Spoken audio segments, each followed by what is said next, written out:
In the year 2009, I found myself nestled in a rural retreat, spending a weekend at my uncle's ranch. The occasion for my visit was rather unique. My parents were overseeing the renovation of our newly acquired house. This marked my second night at the ranch, a Saturday, and little did I know that it would coincide with one of the most ferocious thunderstorms of the year. The tempestuous night unfolded with relentless fury, subjecting the landscape to an incessant barrage of thunder and lightning. The storm's epicenter seemed to be right over us, with thunderclaps so closely following lightning strikes that they melded into one continuous cacophony. This climatic symphony had an oddly mesmerizing effect on me.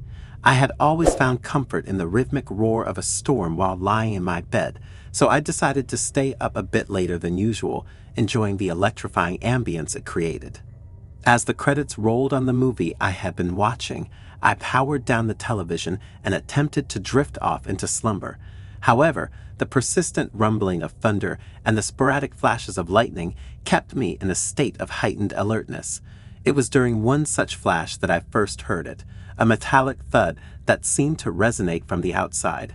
At first, I dismissed it as a product of my overactive imagination or perhaps the storm's violent percussion.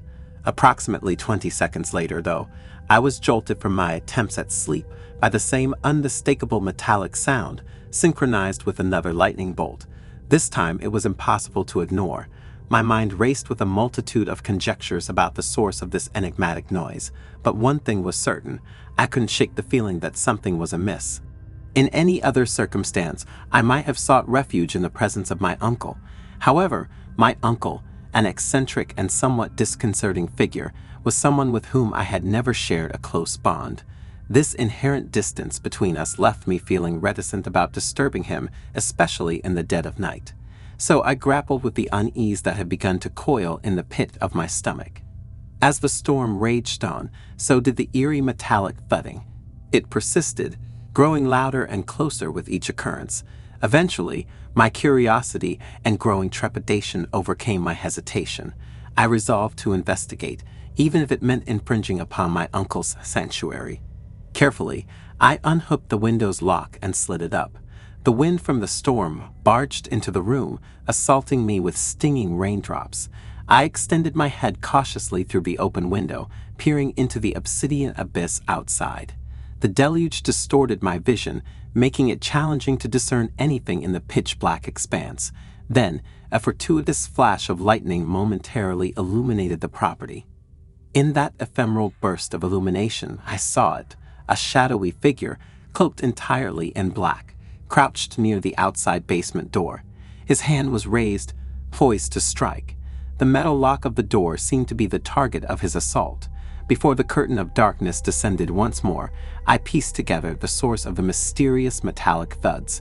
Fear and adrenaline coursed through my veins.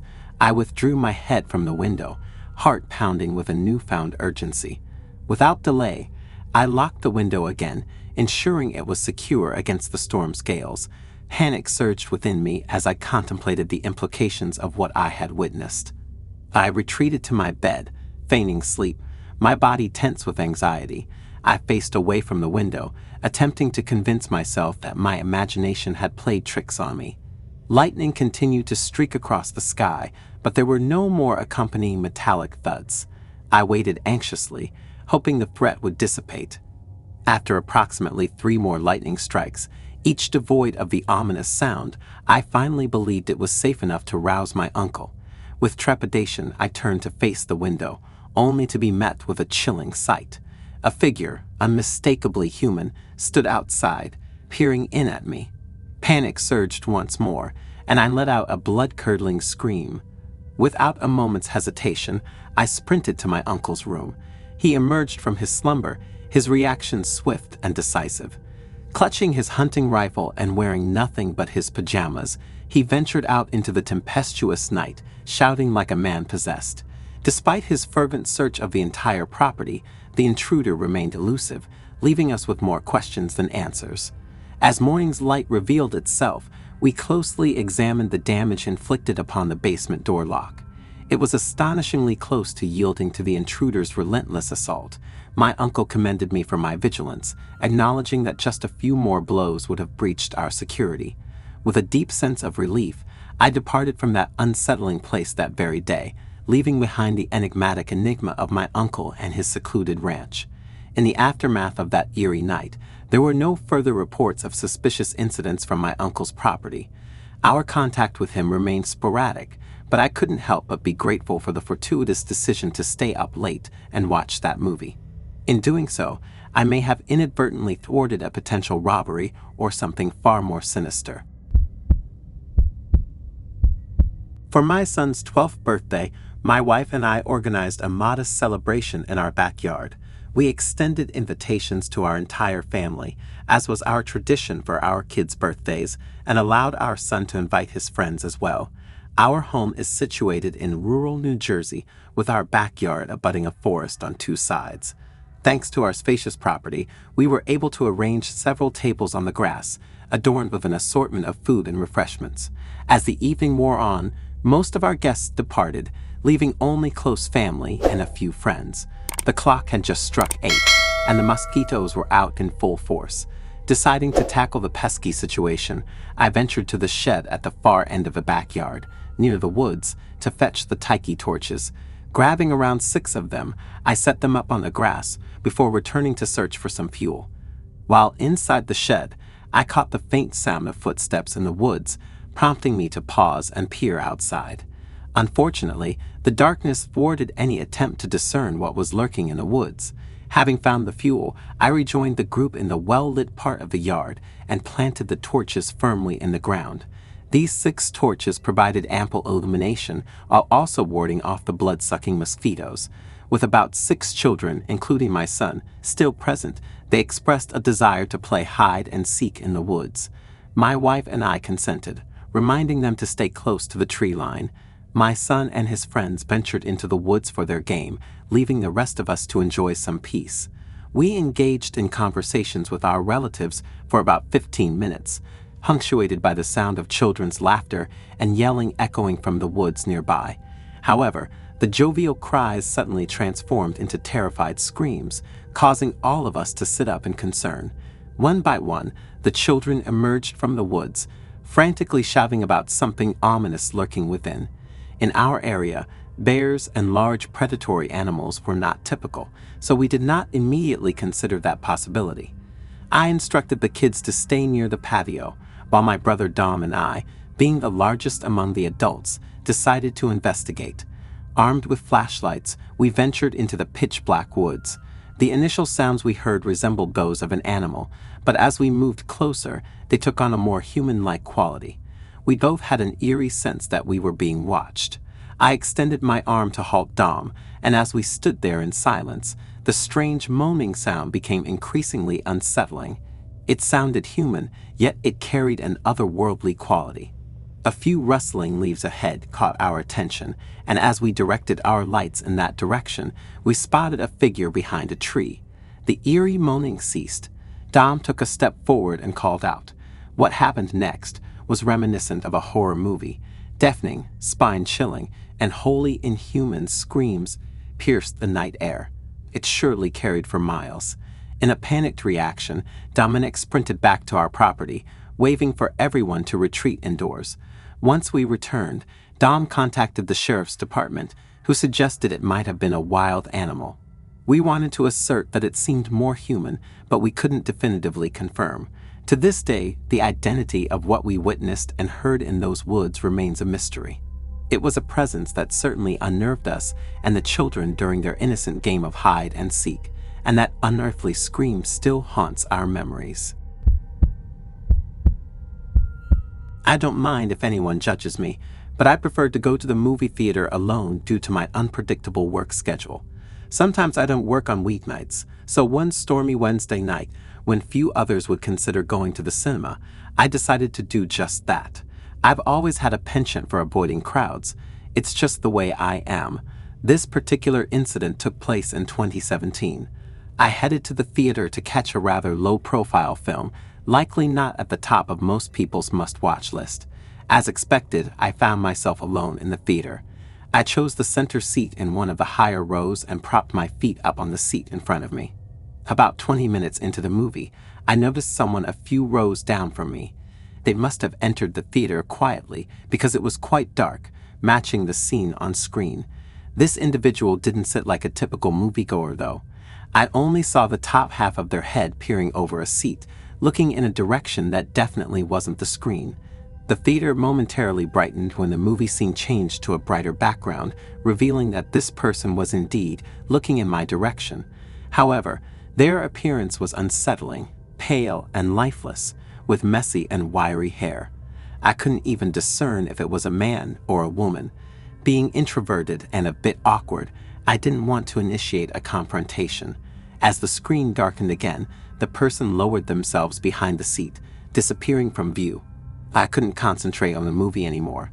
I was genuinely uncomfortable and quite terrified. Despite this, I remained seated. Several scenes in the movie passed, and I almost forgot about the bizarre encounter. Just when I was getting back into the film, the person's head suddenly reappeared, this time much closer, only 3 rows away from me.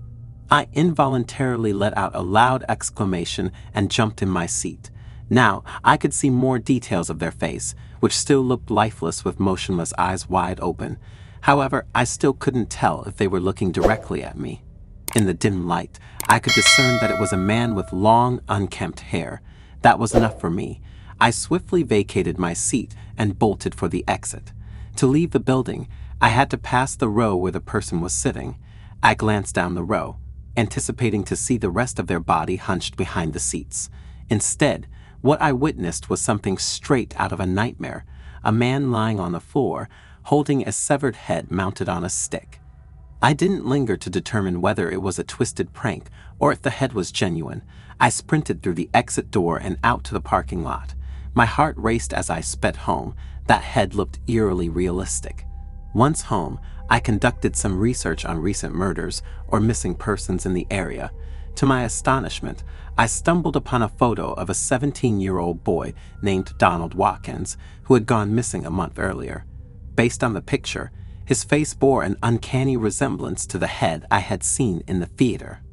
The following day, I contacted the theater and recounted my experience. I suggested that they review their security footage to see if anything unusual had been captured. I provided my contact information, but I never received any follow-up from them. I chose not to dwell on the incident any longer, deciding it wasn't worth investing more of my time. I embarked on a quest to find a suitable car for my son's 18th birthday. My search spanned various online platforms, including Cars.com, eBay Motors, and others. As expected, most of the listings were priced exorbitantly. However, my luck took a turn when I ventured onto Craigslist.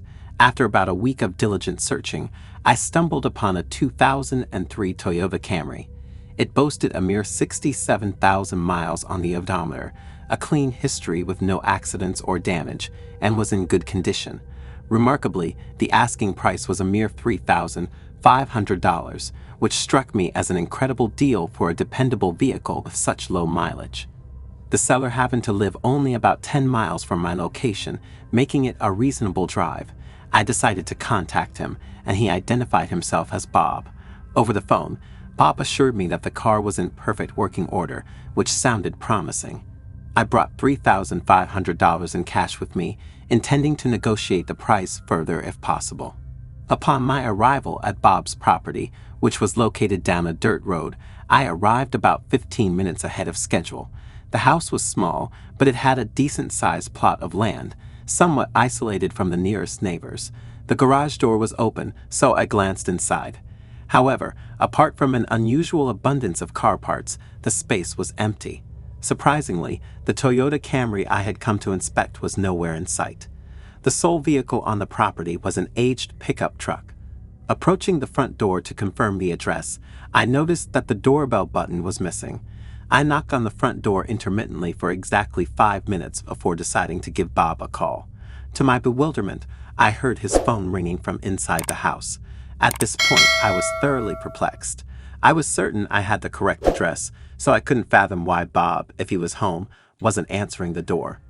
Resolving to investigate further, I decided to peer through one of the windows to see if anyone was inside. However, the interior of the house was dimly lit, making it difficult to discern much. I did manage to spot an antiquated dining room set, yet across from it, I observed a figure standing by the back door, gazing outwards. Assuming it must be Bob, I knocked on the window. To my astonishment, the figure remained utterly motionless. The backyard had no gate, and it was an open expanse, typical of a rural area. Consequently, I circled around the house to approach the back door. My confusion intensified when I reached the rear of the house and made a chilling discovery. The figure standing by the door was not a living person. It was a taxidermy human being. In that instant, terror seized me, and I sprinted back to my car. Before driving away, I glanced back one last time. The blinds on the window I had peeked through had been hastily closed, but I discerned 2 slits where someone was watching me. My foot pressed down hard on the gas pedal, and I sped away. To this day, the entire situation remains a baffling enigma. The abundance of car parts, the absence of the Toyota Camry, and the presence of a taxidermy human suggest that whoever Bob was had no intention of selling me a car. The thought that I was dangerously close to becoming a lifeless figure, forever staring out of that man's back door, haunts me.